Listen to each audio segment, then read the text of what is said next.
এইচএসসির পরেই বাংলাদেশে একজন ফার্স্ট ক্লাস গ্যাজেটেড অফিসার। আমি বিসিএস নিয়ে কথা বলছি না।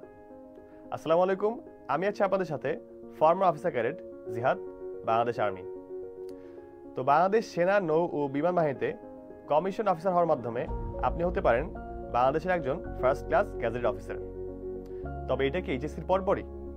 আচ্ছা, আপনি চাইলে গ্র্যাজুয়েশন কমপ্লিট করার পর অ্যাপ্লাই করতে পারেন বাংলাদেশ সেনা, নৌ ও বিমান বাহিনীর শর্ট কোর্সে এবং এইচএসসির পরে লং কোর্সে। তো শর্ট কোর্সে অ্যাপ্লাই করার জন্য আপনাকে কিছু স্পেসিফিক সাবজেক্টে পড়াশোনা করতে হবে।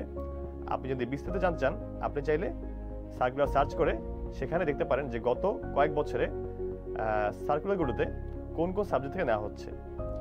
তো আজকে আমাদের বিষয়বস্তু হচ্ছে এইচএসসির পরে কি হবে। লং কোর্সে বাংলাদেশ সেনা, নৌ ও বিমান বাহিনীর অফিসার হওয়ার মাধ্যমে বাংলাদেশের একজন ফার্স্ট ক্লাস গ্যাজেট অফিসার হওয়া যায়। তো বাংলাদেশের একজন ফার্স্ট ক্লাস গ্যাজেট অফিসার হওয়ার জন্য বাংলাদেশ সেনা, নৌ ও বিমান বাহিনীতে কয়েকটি ধাপ রয়েছে। শুরুতে হয়ে থাকে প্রিলিমিনারি মেডিকেল। মেডিকেলে আপনাকে কিছু বেসিক চেক আপ করা হবে। সেখানে আপনার হাইট, ওয়েট, চোখের পাওয়ার, তারপর হাত পা ভাঙাচোরা আছে কিনা বা কাটাছেড়া আছে কিনা, এইসব চেক করা হবে। তো খুবই বেসিক চেক আপ করা হবে। এরপরে হবে প্রিলিমিনারি ভাইবা। ভাইবাতে সাধারণত 3 থেকে 5 জন অফিসার থাকে এবং ভাইবাতে সবগুলো প্রশ্ন ইংলিশে করা হয়। তবে এয়ারফোর্সে দেখা যায় যে একজন অফিসার থাকে ভাইবা বোর্ডে। এরপর হবে আপনার রিটেন পরীক্ষা। রিটেনে ফোর্স ওয়াইজ ডিফারেন্ট প্যাটার্ন থাকে কোশ্চেনের। যেমন ধরেন বাংলাদেশ আর্মিতে বাংলা, ইংলিশ, ম্যাথস এবং জিকের উপর কোশ্চেন হয়ে থাকে এবং কোনো এমসিকিউ থাকে না, সবগুলো শর্ট কোশ্চেন থাকে। এবং বাংলাদেশ নেভির ক্ষেত্রে ইংলিশ, জিকে এবং আইকিউর উপর কোশ্চেন হয়ে থাকে। কিছু কোশ্চেন হয়ে থাকে এমসিকিউ, কিছু হয়ে থাকে রিটেন। আর বাংলাদেশ এয়ারফোর্সে সবগুলো কোশ্চেনই এমসিকিউ হয়ে থাকে। তবে ব্রাঞ্চ ওয়াইজ আপনার সাবজেক্ট ভ্যারি করে। তবে সকল ব্রাঞ্চের জন্য শুরুতে হয়ে থাকে আইকিউ টেস্ট, এরপরে ইংলিশ, এরপরে ব্রাঞ্চ ওয়াইজ আপনার ফিজিক্স, কেমিস্ট্রি কিংবা ফিন্যান্স কিংবা জিকে এইসব বিষয়ের উপর কোশ্চেন হয়ে থাকে। তবে বাফাতে বা বাংলাদেশ এয়ারফোর্সে আপনার সবগুলো হয়ে থাকে এমসিকিউতে।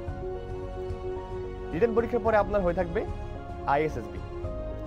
তো রিটেনের পরে আপনারা যারা সিলেক্টেড হবেন তাদেরকে আইএসএসবির জন্য কল করা হবে এবং সেখানে আপনাকে 4 দিন থাকতে হবে এবং 4 দিনে আপনাকে ফিজিক্যালি, মেন্টালি, সাইকোলজিক্যালি জাজ করা হবে এবং দেখা হবে যে আপনার মধ্যে মিলিটারি লিডারশিপ ট্রেটসগুলো আছে কিনা এবং আপনি কি ট্রেনিংয়ের জন্য উপযুক্ত কিনা।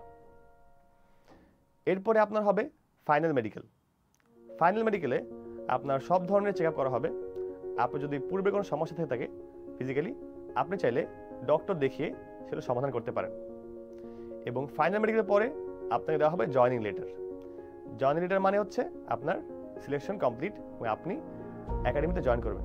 তবে জয়নিং লেটার দেওয়ার আগে বাংলাদেশ নেভি এবং এয়ারফোর্সে এক্সট্রা একটা ভাইবা হয়ে থাকে, যেটা কিনা বাংলাদেশ নেভির চিফ এবং বাংলাদেশ এয়ারফোর্সের চিফ নিয়ে থাকেন।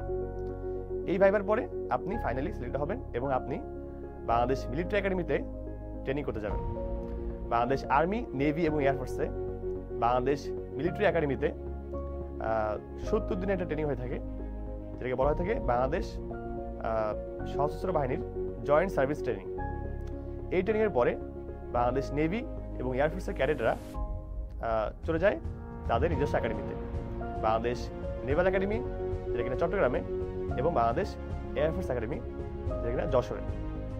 এরপরে তারা তবে বাংলাদেশ আর্মির ক্যাডেটরা তারা বাংলাদেশ মিলিটারি একাডেমিতেই ট্রেনিং করে থাকে এবং সবার ট্রেনিং 3 বছর হয়ে থাকে এবং 3 বছর ট্রেনিংয়ের পরে কমিশন প্রাপ্ত হয় বাংলাদেশ মিলিটারি একাডেমি থেকে, বাংলাদেশ নেভাল একাডেমি থেকে এবং বাংলাদেশ এয়ারফোর্স একাডেমি থেকে। এর মাধ্যমে আপনি চাইলে বাংলাদেশ নেভি, আর্মি এবং বাংলাদেশ এয়ারফোর্সের একজন কমিশন অফিসার হতে পারেন এবং এর পাশাপাশি আপনি হয়ে যাবেন বাংলাদেশের একজন ফার্স্ট ক্লাস গ্যাজেট অফিসার। তবে আপনাদের মনে একটা প্রশ্ন থাকতেই পারে, সেটা হচ্ছে যে তারা কি তাহলে এইচএসসি পাস থেকে যায়? না, কেননা এইচএসসির পরে যখন আপনি একাডেমিতে জয়েন করবেন তখন একাডেমিতে মিলিটারি বিষয়ক পড়াশোনার পাশাপাশি আপনি বিইউপি এবং এমআইএসটির আন্ডারে ইঞ্জিনিয়ারিং অথবা ইন্টারন্যাশনাল রিলেশনস অথবা বিবিএ এইসব বিষয়ে পড়াশোনা করবেন। অর্থাৎ ট্রেনিংয়ের পাশাপাশি আপনাকে সিভিলের মতো অন্য পড়াশোনা করতে হবে।